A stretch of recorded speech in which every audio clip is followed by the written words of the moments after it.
ഇടുക്കി പൂപ്പാറയിലെ 56 കയ്യേറ്റങ്ങൾ നീക്കം ചെയ്യണമെന്ന് ഹൈക്കോടതി. പുഴ റോഡ് പുറമ്പോക്ക് ഭൂമി കയ്യേറി കെട്ടിടങ്ങൾ നിർമ്മിച്ചവർക്കെതിരെയാണ് നടപടി. വ്യാപാര സ്ഥാപനങ്ങളും വീടുകളുമാണ് ഒഴിപ്പിക്കേണ്ടി വരിക.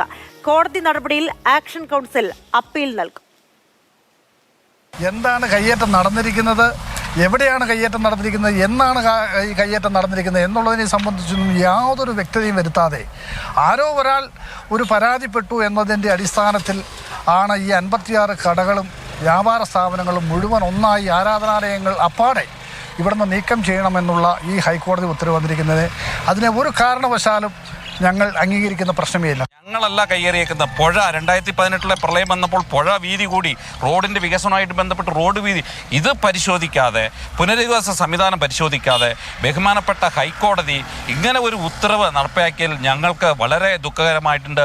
വർഷമായിട്ട് ഞങ്ങളുടെ കാരണവന്മാരും സ്വത്തുക്കളായിട്ട് ഞങ്ങളിവിടെ താമസിക്കുന്നതാണ്. ഞങ്ങൾക്ക് ആത്മഹത്യ അല്ലാണ്ട് ഞങ്ങൾക്ക് വേറൊരു നിർവാഹമില്ല. ഞങ്ങൾ ഇവിടുന്ന് ഒഴിഞ്ഞു പോകൂല. அதெல்லாம் இங்கே தான் பிறந்தது வளர்ந்தது வியாபாரம் பண்ணுறது எல்லாமே நாங்கள் இங்கே தான். திடுதுப்புன்னு வந்துட்டு எங்களை இங்கேருந்து வெளியேறி போச்சோன்னா நாங்கள் எங்கே போவோம்?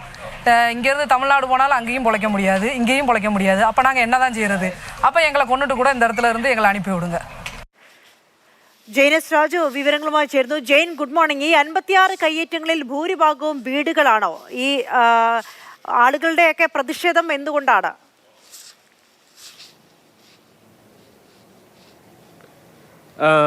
അഞ്ജിത, പൂപ്പാറയിൽ പോയിട്ടുണ്ടെങ്കിൽ അറിയാം, പൂപ്പാറ ഒരു ചെറിയ ടൗണാണ്. വ്യാപാര സ്ഥാപനങ്ങളും അതോടൊപ്പം തന്നെ വീടുകളും ഒരുമിച്ചാണ്. ഈ ആദ്യത്തെ നില അല്ലെങ്കിൽ താഴത്തെ നിലയിൽ ആളുകൾ താമസിക്കുകയും അതിൻ്റെ മേളിൽ വ്യാപാര സ്ഥാപനങ്ങൾ നടത്തി ഉപജീവനം നടത്തുന്ന ആളുകളാണ് അവിടെ ഉള്ളത്. ഏതാനും നാളുകൾക്ക് മുമ്പ് അവിടുത്തെ BJP നേതൃത്വം അവിടെ 2 കയ്യേറ്റങ്ങൾ പുഴ കയ്യേറിയാണ് നിർമ്മിച്ചത് എന്ന് പരാതിപ്പെട്ടുകൊണ്ട് ആദ്യം പഞ്ചായത്തിനും പിന്നീട് ഹൈക്കോടതിയിലും പോയി. ഹൈക്കോടതി ഇതുമായി ബന്ധപ്പെട്ട നടപടികൾ സ്വീകരിച്ചു. ആ 2 കയ്യേറ്റങ്ങളും ഒഴിപ്പിക്കാൻ ആവശ്യപ്പെട്ടു. ഈ നടപടി നേരിട്ടവർ 2 പേർ അവർ ഹൈക്കോടതിയെ സമീപിക്കുകയും തങ്ങൾ മാത്രമല്ല, തങ്ങളെപ്പോലെ സമാനമായിട്ടുള്ള ഇത്തരത്തിൽ പുഴ കയ്യേറി നിർമ്മാണ പ്രവർത്തനങ്ങൾ നടത്തി അവിടെ താമസിക്കുന്ന നിരവധി പേരുണ്ടെന്നും അവർക്കെതിരെ ഇത്തരത്തിലൊരു നടപടി ഉണ്ടായിട്ടില്ല, തങ്ങൾക്കെതിരെ മാത്രമേ ഇത്തരമൊരു നടപടി ഉണ്ടായിട്ടുള്ളൂ എന്ന് ചൂണ്ടിക്കാട്ടിക്കൊണ്ട് ഹൈക്കോടതിയെ സമീപിക്കുകയായിരുന്നു. ഹൈക്കോടതിയുടെ നിർദ്ദേശപ്രകാരം ജില്ലാ കളക്ടർ ഇത് സംബന്ധിച്ച് പരിശോധന നടത്തി അവിടെയുള്ള മുഴുവൻ കയ്യേറ്റങ്ങളും കണ്ടെത്തി അത് സംബന്ധിച്ച റിപ്പോർട്ട് സമർപ്പിക്കുകയാണ് ഉണ്ടായത്. ആ റിപ്പോർട്ടിൻ്റെ അടിസ്ഥാനത്തിലാണ് ഈ 56 കയ്യേറ്റങ്ങളും അവിടെ നിന്ന് ഒഴിപ്പിക്കണം എന്നുള്ളൊരു നടപടി അല്ലെങ്കിൽ ഉത്തരവ് ഇപ്പോൾ ഉണ്ടായിരിക്കുന്നത്. നമ്മൾ മനസ്സിലാക്കേണ്ടത് ഇടുക്കി ജില്ലയിലെ മറ്റ് മേഖലകളിൽ ഒറ്റപ്പെട്ട കെട്ടിടങ്ങളോ അല്ലെങ്കിൽ കൃഷിസ്ഥലത്തിന് നിൽക്കുന്ന കെട്ടിടങ്ങളോ ഒഴിപ്പിക്കുന്നത് പോലെയല്ല പൂപ്പാറയിൽ ഉള്ളത്. പൂപ്പാറയിൽ വളരെ അല്ലെങ്കിൽ അടുത്തടുത്ത് മുട്ടിയൊരുമി ഇരിക്കുന്ന ഒരു ടൗണിൻ്റെ ഒരു ഭാഗമായിട്ടുള്ള പ്രദേശമാണ് ഒഴിപ്പിക്കേണ്ടി വരുന്നത്. തീർച്ചയായിട്ടും വലിയ പ്രതിഷേധങ്ങൾക്ക് അവിടെ ഉണ്ടാകും.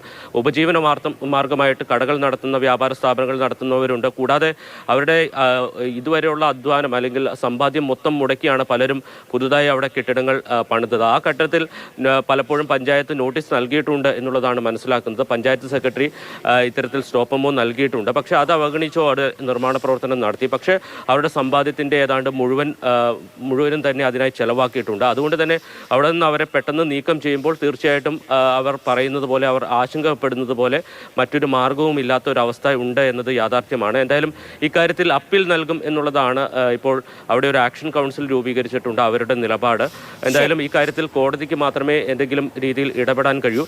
ഇപ്പോൾ ഇത് ഭൂസംരക്ഷണ നിയമപ്രകാരമായിട്ടുള്ള നടപടി മാത്രമാണ് ഉണ്ടായിരിക്കുന്നത്. ഈ ബിൽഡിംഗ് റൂൾസ് വയലേറ്റ് ചെയ്തുകൊണ്ട് നിർമ്മാണ പ്രവർത്തനം നടത്തിയതിൻ്റെ മറ്റ് നടപടികളുണ്ട്. ആ നടപടികൾ കൂടി ഉണ്ടായാൽ ഒരുപക്ഷെ ഈ കെട്ടിടങ്ങളൊക്കെ പൊളിച്ചു നീക്കേണ്ടി വന്നേക്കും.